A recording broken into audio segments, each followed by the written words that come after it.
world is being primed to regard China as a new enemy. The great power game is called perpetual war. Our first president, George Washington, said, if you want peace, prepare for war. So, John, what inspired you, or should we rather say that what are the events that triggered your desire to embark on a 2-year journey to make this film? Several years ago, I saw a US policy in Asia and the Pacific unfold. It had the strange name of the pivot to Asia.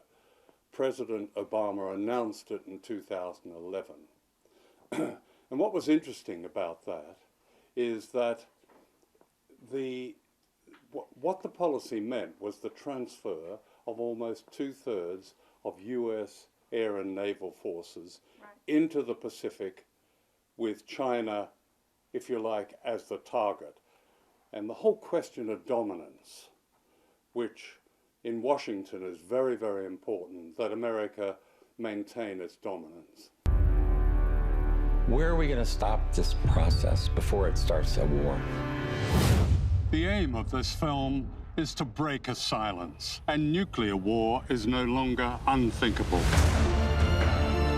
The equivalent of... So one of the chilling moments in your documentary is your description of the 400 US military bases which formed a perfect noose surrounding China. They are made up of military bases, missiles, and even nuclear weapons. So are you saying that the US is on a brink of a war on China rather than the other way around? I don't think the US is on the brink of war with China, no. But circumstances have been created that make miscalculation, accident and mistake, which is often how wars begin, becoming more and more likely. When you have US ships probing close to Chinese waters, when you have such provocative presence of US bases close to China, for example, on the island of Okinawa, Japanese island of Okinawa, there are 32 US military installations. They've been there a long time, but they're now directed at China.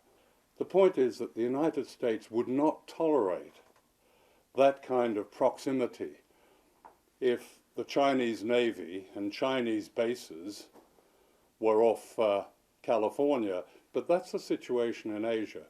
Again, that's not to say the United States is about to attack China, but that kind of atmosphere that is being created, that kind of provocative atmosphere, is very much the possibility of a war.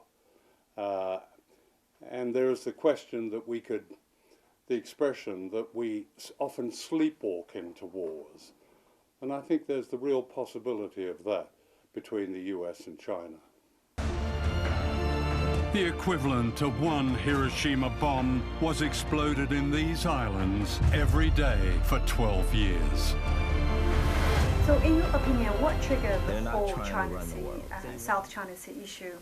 I mean, some people argue, right, okay, so the US saying that China trying to dominate South China Sea, and some people argue that the US is acting to preserve South China Sea as a neutral international waters where every nation has the rights of freedom to navigation through South China Sea, but China is building artificial islands to subvert that freedom and take political control of the South China Sea far beyond it's accepted globally as its territorial domain.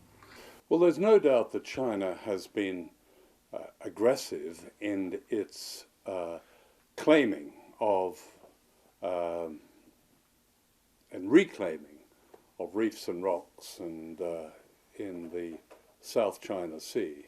Interesting question is, why is China doing that? My own view is that it's defensive. China is a huge country, is the great nation of Asia. My own sense is this is defensive. Now, in being defensive, it may also be that Beijing wants to control the South China Sea. It is the South China Sea. They want to control it.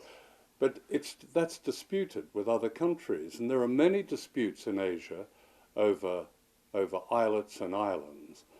And in 2009, China and the Philippines were actually negotiating this dispute when US Secretary of State Hillary Clinton arrived in Manila, and the game changed. Suddenly, so-called freedom of navigation became an American national security issue, and the South China Sea became a flashpoint between the US and China. Now, if that hadn't happened, would that dispute have been resolved between the Philippines, Vietnam, Malaysia, and China? I don't know, but these disputes are common and they're regional, and surely that's where a solution lies, within the region. China, they want to dominate a huge chunk of the planet. It is time to show the whole world that America is back.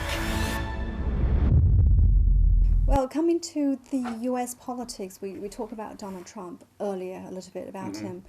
Do you think, or in your film, you ended with Donald Trump's claiming that US will be great again and stronger and better? And do you think the election of Trump would making the Third World War far more likely than under any other leadership? You had an interview with Piers Morgan. You know, Piers Morgan claimed that Trump is his friend. You know, my friend Donald Trump, and he said. Trump is a very pragmatic businessman. You know, in his opinion, war is a very costly thing. You know, it would cost trillions of dollars, and he's a good businessman, so he will not be so foolish to launch a war. Well, I hope they're listening to Piers Morgan's views in Washington, but I have a feeling that there is a strategy, and it's not simply that of a simple businessman. The President of the United States commands an unchanging power structure called a national security, military intelligence, a vast structure. But my sense is that he is prepared to make a kind of peace with Russia, but China is another story altogether. But whether Trump's inflammatory language, and it is inflammatory, whether it suggests that that he's prepared to use the threat of war, I don't know. But even threats are always dangerous, because the other side can take them seriously. Do you think the whole tension between the US and China is triggered by the uprising of China's economy? Now it become world's second largest economy. I think in the end, yes, it's about dominance. If you look at a speech that Secretary of Defense Ashton Carter made in Washington early this year, he made it very clear, and he said that, and I paraphrase him slightly, but he said that those who challenge our dominance in the world, then we shall confront them. And the context was he was clearly talking about Russia and China, but mostly China.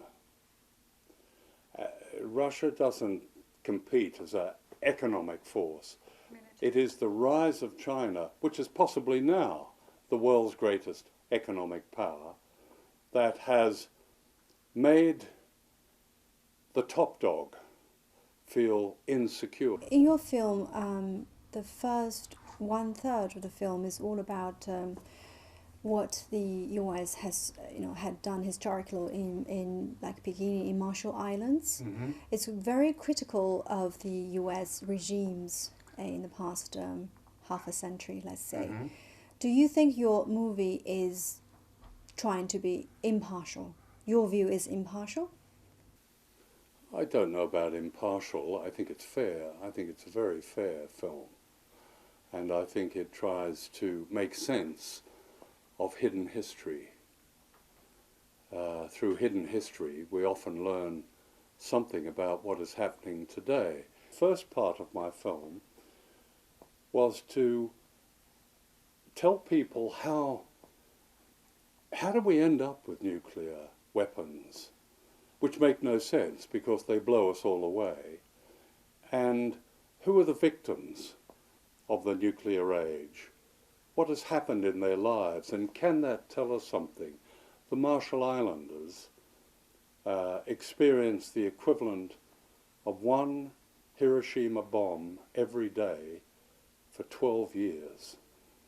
And what I found in the Marshall Islands was the most extraordinary human and environmental devastation.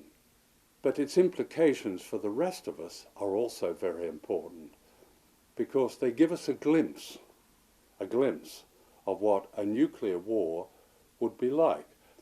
So what I've tried to do in the film is to make those connections so that to help people make sense of this. And if you like, sort of subjugated news and information, knowledge, and bring it up to the fore. That's very important we understand this. I pity a country that would come up against us. We get better and better and better.